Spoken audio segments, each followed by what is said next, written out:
pagi. Kami dari kelompok 3 akan mempresentasikan artikel kami dengan judul The Mediating Role of Adoption of an Electronic Tax System in the Relationship Between Attitude Toward Electronic Tax System and Tax Compliance. Kelompok kami beranggotakan 5 orang. Yang pertama ada Kuatina Nuraini, yang kedua ada Zikri Fitriana, yang ketiga ada saya sendiri, Jenny Anifarika, yang keempat ada Ika Rahmawati, dan yang kelima ada Bramanda Maulana. Langsung saja kita akan masuk ke bagian abstrak.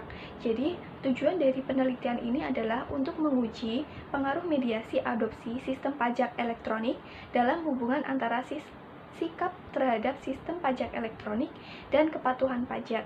Kemudian, untuk metodologi penelitian ini menggunakan pendekatan penelitian kuantitatif, yaitu menggunakan teknik kuesioner. Kemudian, untuk temuan dari penelitian ini yaitu adopsi sistem pajak elektronik yang merupakan mediator parsial dalam hubungan antara sikap terhadap sistem pajak elektronik dan kepatuhan pajak. Kemudian dalam abstrak ini juga dicantumkan keterbatasan penelitian, yaitu cross-seksional dan memonitor perubahan perilaku dari waktu ke waktu. Itu yang tidak mungkin. Kemudian penelitian ini juga menggunakan pendekatan penelitian kuantitatif yang membatasi responden dari mengekspresikan perasaan mereka secara sepenuhnya. Untuk orisinalitas, penelitian ini memberikan bukti empiris awal pada efek mediasi adopsi sistem pajak elektronik dalam hubungan antara sikap terhadap sistem pajak elektronik dan kepatuhan pajak. Kemudian telaah abstraknya, yang pertama yaitu temuan dari penelitian tersebut sudah dijelaskan. Yang kedua, keterbatasan penelitian sudah dijelaskan. Yang ketiga, orisinalitas penelitian sudah ada. Kemudian yang keempat, cara pengambilan sampel juga sudah dijelaskan dalam abstrak. Yang kelima, finding and originality-nya isinya masih sama. Dan yang keenam, secara umum abstraknya itu sudah menggambarkan keseluruhan artikel ini. Kemudian masuk ke bagian pendahuluan. Kepatuhan pajak adalah hal yang sangat penting bagi pemerintah untuk menyediakan fasilitas publik dan kekayaan realokasi.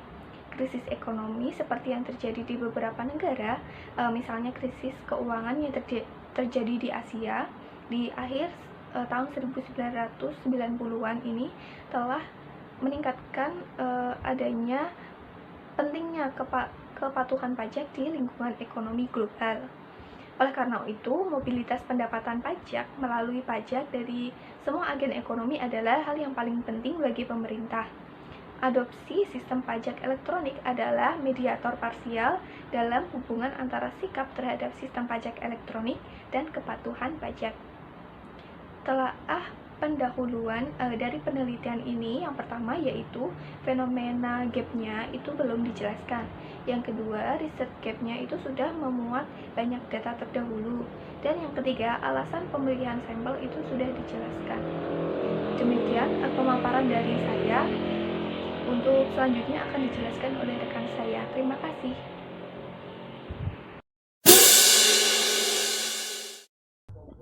Assalamualaikum warahmatullahi wabarakatuh. Di sini saya Kuatina Nuraini NIM belakang 024 akan melanjutkan materi selanjutnya, yaitu tentang literatur review. Nah, di sini saya akan membahas tentang kepatuhan pajak, sistem pajak elektronik, dan landasan teori yang digunakan dalam penelitian ini. Nah, kemudian juga ada satu yaitu variabel moderating yang digunakan, yaitu adopsi sistem pajak elektronik. Nah, pertama, kepatuhan pajak dapat diartikan sebagai wajib pajak yang memenuhi semua kewajibannya, yaitu membayar penghasilan kena pajak dan semua kewajiban pajak dalam waktu yang ditentukan tanpa harus menunggu tindak lanjut dari otoritas pajak. Nah, dalam kepatuhan pajak ini sendiri ada dua kepatuhan pajak, yaitu kepatuhan wajib pajak dan yang kedua kepatuhan pajak sukarela. Nah, kepatuhan pajak ini sendiri harus saling bekerja sama untuk mencapai kepatuhan pajak tersebut. Yang kedua yaitu sistem pajak elektronik. Sistem pajak elektronik ini sendiri merupakan salah satu mekanisme otoritas pajak yang dapat digunakan oleh wajib pajak untuk melakukan pembayaran pajak secara tepat waktu dengan secara online tanpa harus datang ke kantor pajak itu sendiri. Nah, dalam penelitian ini, menurut Ondara et al. 2016 menunjukkan bahwa adanya hubungan yang kuat antara sikap terhadap sistem pajak elektronik dan kepatuhan pajak. Nah, sikap ini sendiri dalam penelitian ini didasari dalam landasan teori, yaitu The Theory of Recent Action. Teori ini menjelaskan tentang hubungan antara sikap dan perilaku wajib pajak terhadap tindakan yang akan dilakukan nantinya. Nah, sedangkan yang adopsi sistem pajak sendiri ini itu digunakan untuk menggunakan sistem pajak secara elektronik yang dapat digunakan oleh wajib pajak. Selanjutnya, saya akan membahas tentang telaah literatur review. Dalam penelitian ini, masing-masing variabel sudah dijelaskan, namun penjelasannya sangat terbatas. Dan dalam penelitian ini, peneliti sudah menambahkan contoh penerapannya di suatu negara. Kemudian, untuk variabel moderating sendiri, belum dijelaskan kegunaannya dalam penelitian ini. Nah, yang terakhir, landasan teori dalam penelitian ini sudah dijelaskan secara detail tentang sikap dan perilaku terhadap tindakannya, positif maupun negatif. Sekian presentasi dari saya, akan dilanjutkan oleh presenter selanjutnya. Terima kasih. Perkenalkan, nama saya Bramanda Maulana, NIM 3 digit terakhir 162. Kali ini saya akan membahas 3 slide. Slide yang pertama itu mengenai operasional variabel penelitian. Di sini itu dijelaskan ada 3 poin. Yang pertama itu poin sikap terhadap sistem e-pajak.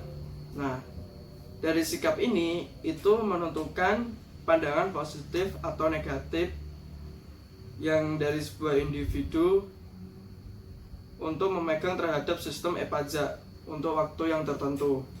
Dan poin ini itu memiliki ukuran yang bersifat evaluatif dan penilaian, dan juga memiliki pengukuran seperti responden, peringkat, 8 item yang termasuk dalam kuesioner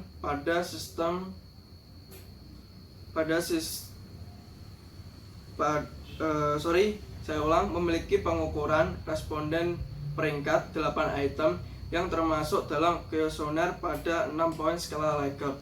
Nah, dari itu juga memiliki item sampelnya, itu memiliki perasaan positif untuk sistem e-pajak. Terus poin kedua itu ada adopsi sistem e-pajak.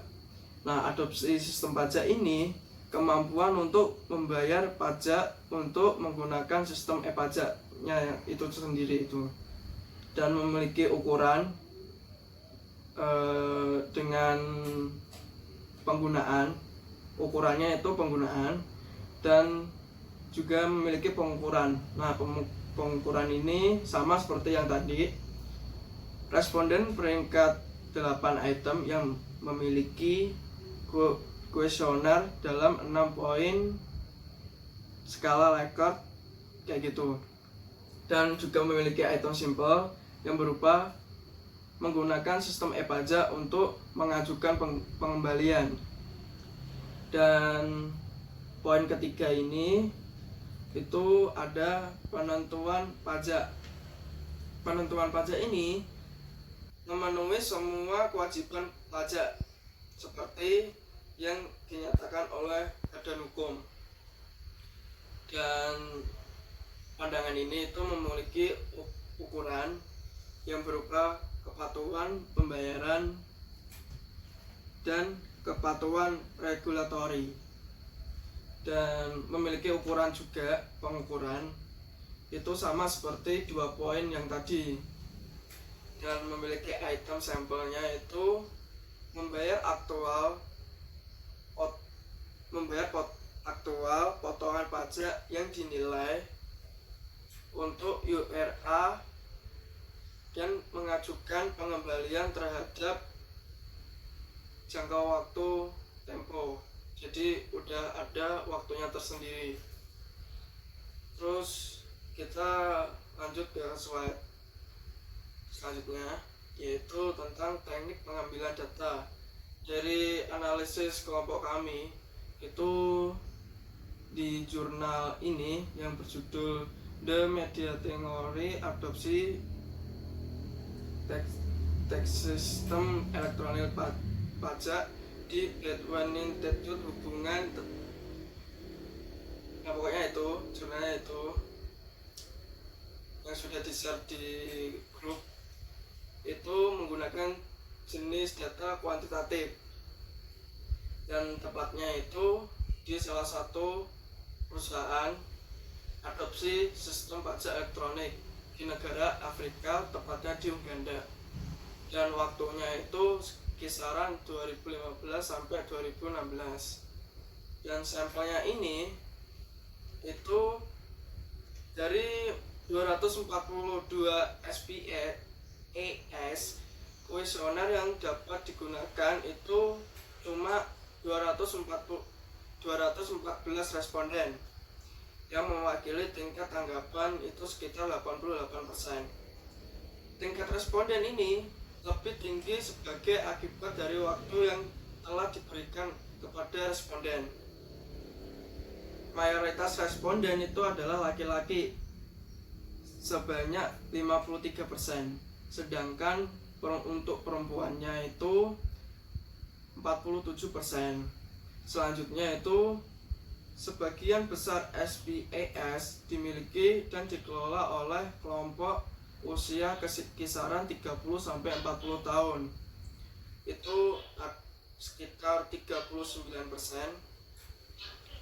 Untuk umur di bawah 30 tahun itu sekitaran 38%. Dan umur di atas 52 tahun itu sekitaran 4%, cukup sedikit. Terus sumber datanya itu dari laporan pendapatan internal URA tahun kisaran 2015 sampai 2016. Pengumpulan data ini itu menggunakan data analisis dan data kuesioner, dan memiliki desain penelitian itu seperti cross-seksional dan korelasional.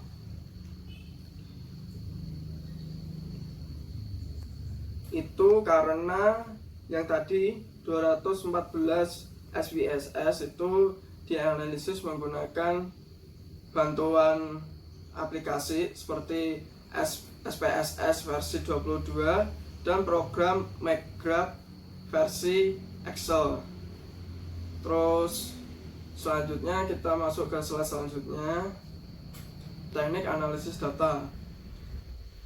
Di sini itu ada menggunakan data skala Likert itu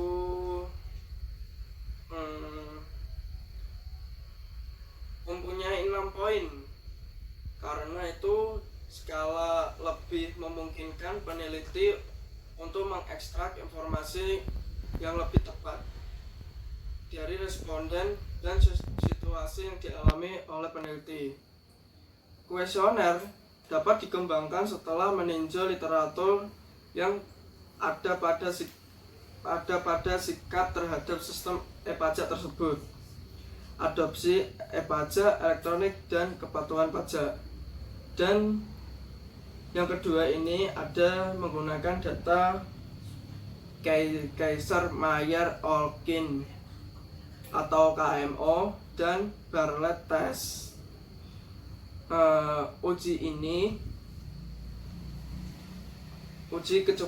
kecukupan ini dihitung untuk memastikan bahwa faktor analisis dan faktor hasil yang berbeda dan dapat diandalkan, dan menjelaskan bahwa KMO dan Bartlett ini memiliki nilai berkisar 0 sampai 1. Kriteria yang digunakan itu menggambarkan kecukupan sampel. Contohnya, di bawah 0,5 itu sama dengan tidak dapat diterima. 0,5 sampai 0,7 bisa-bisa aja. 0,7 sampai 0,8 baik. 0,8 sampai 0,9 itu besar dan di atas. 0,9 itu paling super. Terus hasil penelitian ini itu menunjukkan bahwa nilai-nilai KMO itu memprediksi dan hasil variabel di atas 0,5. Dan uji Bartlett test ini dapat dibulatkan semua untuk mencapai signifikansi statistik yang mengatakan nilai signifikan itu 0,000 untuk masing-masing skala. Dan dari ini mendapatkan telaahnya itu yang pertama itu terdapat data yang cukup membingungkan, dan baru pertama kali kelompok ini menganalisis jurnal ini. Yang kedua itu ada juga beberapa metode yang baru dan cukup sulit untuk memahami, soalnya ini kan sebagai awal baru untuk menganalisis jurnal internasional. Terus yang ketiga itu secara data menurut kelompok kami itu kurang jelas sumbernya dari mana dan surveinya itu seperti apa, kayak gitu. Mungkin segitu saja yang saya bisa sampaikan. Selanjutnya dijelaskan oleh teman saya. Terima kasih. Saya akan melanjutkan presentasi dari teman saya, yaitu mengenai hasil statistik deskriptif mengenai skor rata-rata untuk variabel dependen kepatuhan pajak ada sebesar 4,10, sedangkan standar deviasinya yaitu 0,98, dan dapat diartikan bahwa rata-rata di negara Uganda telah sesuai taat pajak. Namun mengingat bahwa variabel dependen diukur pada 6 skala Likert, skor minimalnya 1,23 menunjukkan bahwa ada beberapa di negara Uganda yang belum taat dalam membayar pajak. Dan selanjutnya yaitu tentang deviasi mean dan standar untuk sikap terhadap sistem pajak elektronik dan adopsi sistem pajak elektronik sebesar 4,25, 4,36, 1,27 dan 1,25 masing-masing. Selanjutnya tentang hasil pengujian hipotesis. Adanya signifikan dari sikap terhadap sistem pajak elektronik dan kepatuhan pajak. Adanya efek yang signifikan dari sikap terhadap sistem pajak elektronik yang adopsi sistem e-pajak. Adanya efek langsung yang signifikan dari penerapan sistem e-pajak dan kepatuhan pajak. Serta ketika mengendalikan untuk adopsi sistem e-pajak, efek langsung dari sikap kepatuhan pajak dikurangi dari beta, tetapi tetap signifikan walaupun dikurangi. Ini merupakan indikasi bahwa hubungan antara sikap dan kepatuhan pajak sebagian dimediasi oleh adopsi sistem e-pajak. Hasil analisis data. Hasil penelitian ini menunjukkan bahwa sistem e-pajak dan kepatuhan pajak bersignifikan positif. Penerapan sistem e-pajak elektronik dan kepatuhan pajak bersignifikan positif, serta adopsi sistem pajak elektronik memediasi hubungan antara sikap terhadap sistem e-pajak dan kepatuhan pajak adanya hubungan yang kuat. Selanjutnya mengenai telaah, result, dan discussion. Yang pertama itu deskripsinya, hasilnya cukup jelas. Hasil penelitian sudah menjawab tujuan penelitian walaupun sangat terbatas, dan hasil analisis artikel ini dapat diterapkan juga secara generalisasi untuk negara-negara berkembang dengan lingkungan seperti di Uganda.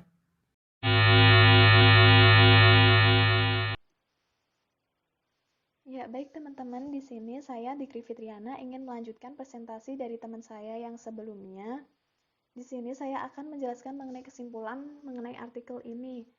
Penelitian ini bertujuan untuk mengetahui pengaruh mediasi adopsi sistem pajak elektronik dalam hubungan antara sikap terhadap sistem pajak elektronik dan kepatuhan wajib pajak, terutama organisasi SBIS di negara berkembang dalam studi tunggal.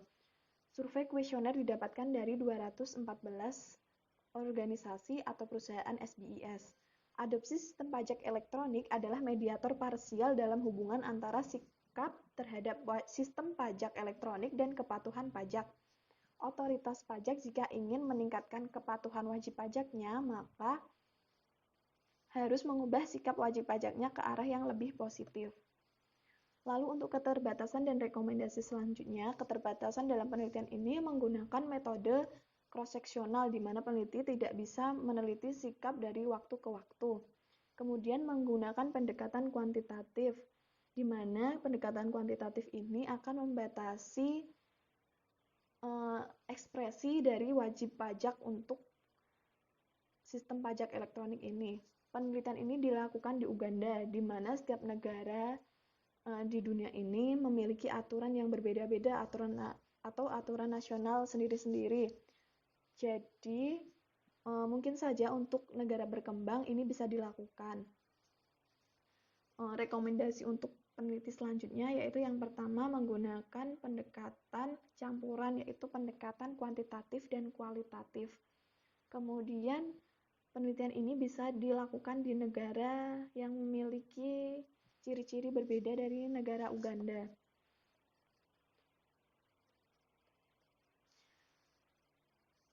Dalam kesimpulan ini sudah dipaparkan dan dijelaskan dengan sangat lengkap, namun untuk rekomendasi mengenai metode cross-seksional ini belum dianjurkan oleh peneliti, belum diberitahu metode apa yang cocok. Lalu untuk telaah artikel secara umum, artikel ini sudah ditulis secara lengkap dan jelas strukturnya. Namun penelitian ini diteliti di Uganda, memiliki bahasa yang berbeda dengan kita, jadi kita sebagai pembaca harus hati-hati dalam menerjemahkannya. Lalu ya, dalam penelitian ini kemungkinan ada kesulitan dalam pemahaman judul, di mana judulnya yaitu pengaruh mediasi adopsi sistem pajak elektronik dalam hubungan antara sikap terhadap sistem pajak dan kepatuhan pajak. Ya, terima kasih. Wassalamualaikum warahmatullahi wabarakatuh.